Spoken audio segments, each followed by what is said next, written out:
Yesterday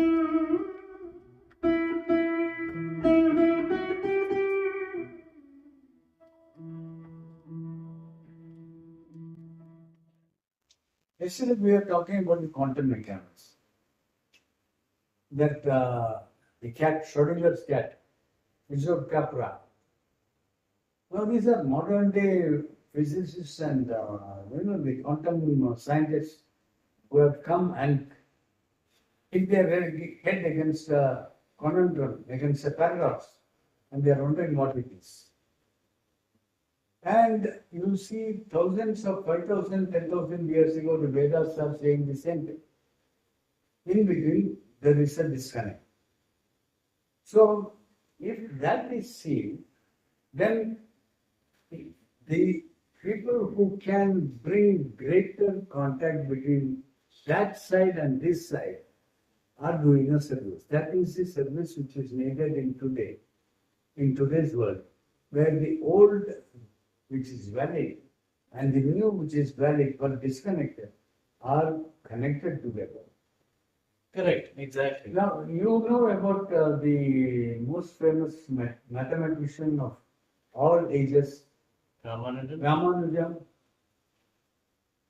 What happened to him? He got sick because of whatever disease or whatever. And he was in his sick bed.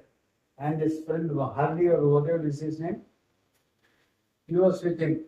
And this man was dying and he was asking paper, and they were using toilet paper, tissue rolls for him to write. And he was going on writing formula. From where it came? The Akasha. He says, my Devi is giving me this. So inside his mind, the Devi was giving him all the formulae which he wrote. Even today, they have not been able to solve those formulae. Those are foundational in the gravitational waves, in the black holes, so everything. Those things which Ramanujan wrote, I don't know which year, maybe 200 years ago, 100 years ago? At least 100 to 150 So, years ago. Ramanujan did not write it from his own ability and knowledge. He was the conduit. And it was flowing and he had to write. So he wrote. And they saved and preserved those. And now they are studying. Slowly, one step at a time, they are unraveling all those mysteries. They are coming to be completely true and reliable. And all the Western scientists are looking at it from a Western lens and wondering, how did he know 150, 200 years ago? Yeah, this when it wasn't being discovered, there were no steps in between to be able to discover it, to know what it is. This is the biggest problem we are having, that is ego. Everyone is emboldened by what they think is right. Correct. When they think something is right, they feel emboldened to educate the world on it, and to, again, it's putting what we said yesterday about the ego. You're lacing it with your ego.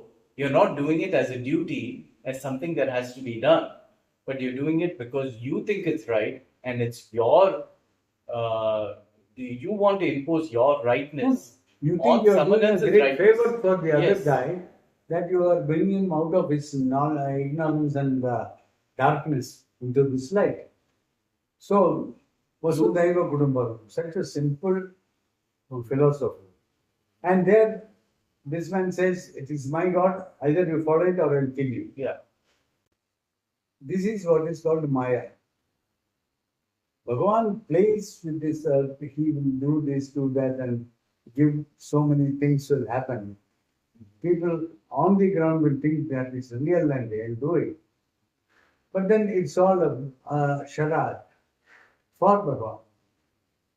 This is what Maya. So that is why when we go back to read Srimad Bhagavatam, it is just a beautiful narration. If you must learn Sanskrit, somewhere or there you must. I need to learn. So, it is something which will fill your heart and mind and everything with happiness. You read it. Vigamakalpataror galitam sukhamukhatam tadreva samyutam Pibata bhagavatam rasam malayam Guraho Yasika vibhavuka. It says this. from all those things, the Vedas and the Upanishads and all, the juice of it is taken. Nigama kalpa taror galitam phalam sukhamukha amritadreva samvitam. Like amritam, this juice has come. Pibata bhagavatam. Drink this bhagavad. Rasam. So it is such a beautiful thing. Those things say so many things which are fantastic, just unbelievable, but when our knowledge becomes more complete, as we progress, those things will become more and more real. But Dad, 20 years ago, if we talked about cell phones that were this, not 20, 30 years ago, we talked about cell phones which were basically mini computers in our hand, we wouldn't have believed it. That was cell phones back then, 30 years ago, but they were huge. And all they could do is make phone calls. So even though the technology existed at the time of cell phones, in a rudimentary stage, we did not have the capacity to even believe that something was possible where we could have these devices, which basically were mini computers that could fit in our palms. Good. So that is from 30 years. Yeah. So the Bhagavatam, which was written 2,000 years ago or 5,000 years ago, because they were able to connect into the Akasha, which is independent of space and time, they're able to see across these planes, these three-dimensional planes. So they're seeing everything is happening simultaneously. So they can see something that for us in our linear time that is going to happen in 1,000 years as already existing. Yeah. So now coming to that thing, what you said about the cell phones and this short period. If you read all this Mahabharatam or Ramayanam and all, there are so many things there which are fancy, foolish imagination and all that. Like Ravana flying in this Ashoka, what's that? This Pushpa, this Pushpaka Vimana. His aerial chariot. Yeah. I've not read it for about 50, 60 years, so I've forgotten the names of. But in those days, Ramayana was maybe 10,000 years or so many years, I don't know. There were things flying. It could happen. So also, even before that, in the days when the first Veda was started, the first mantra of the first Veda, Agnimile Purohitam, that is the first mantra of the Rigveda. Agnimile Purohitam Yajnasya Dhatmam Hotaram. And all that. It starts with Agni, the fire. And Agni is called the Hotar. The Agni is the one who carries the thing, the message and the offerings from the human being to the gods. How does Agni carry this? You have a Homa kingdom where you put certain things and create a fire. It's not just lighting a matches and creating fire. There's a very elaborate ritual about how to create that. Oh yeah. Everything. Okay. And then the sacred geometry of exactly it is this. very elaborate. It's not merely geometry, it is everything, including Vastu and everything. You don't know what else. So அதை வச்சு அந்த இடத்துல அப்படி அந்த அக்னி பண்ணி அதில் you put what? அந்த cow dung இருக்கும், சாணம், நெய், பாகு, rice. That is the offering. If you put rice and neigh and chanam and ghee and all that into that, and it is reaching God, how does it reach God? There's a transmutation, transformation. When you talk on a cell phone, your voice here is going there. How? Electrical currents. You can explain that because you know the technology of that. Yeah. But you do not know the technology of that Homa. When you do that Agni Kundam and that Homam, What you are offering here as a rice or a payasam or a neigh or vellam is reaching that God. How? There's a technology there. Exactly. It's That something that technology was so fine and it is so old, we have not yet come to it. because two things. Time is cyclical, first Yeah. thing.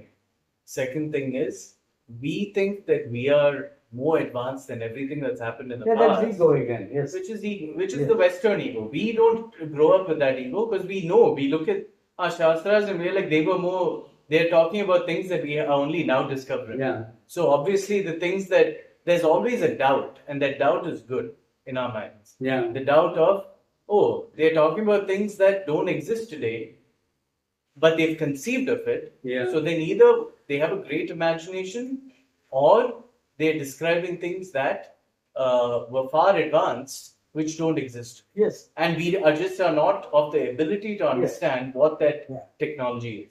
Yes. So So we are yet to get to that stage of we development. still have a long way to go, and it is a very steep climb because the time limit is short. We do not have 100,000 in years or million years. Now, between today and the end of Kali Yuga, maybe 250,000 years, or I don't know how many, which is a very short span compared to the total yugas. By that time, mankind will have to come to the realization, oh yes, those are true. And then the pralayam, and then everything is We closed. think, we don't know. So, the thing is that the ego curse which God put on this earth. They came, they saw all these small people, and they are doing all this. You know what happened when this Christopher Columbus, Vasco da Gama, all these people came to these places. Columbus went to South America, and he landed there. Those To the West Indies, even. have you read this story? Took everything, destroyed everything.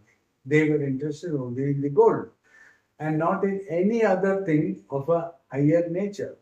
Yesterday we were reading about or seeing about Canada, how the Native Americans, those people have maintained the land for generations, thousands of years, just flourished.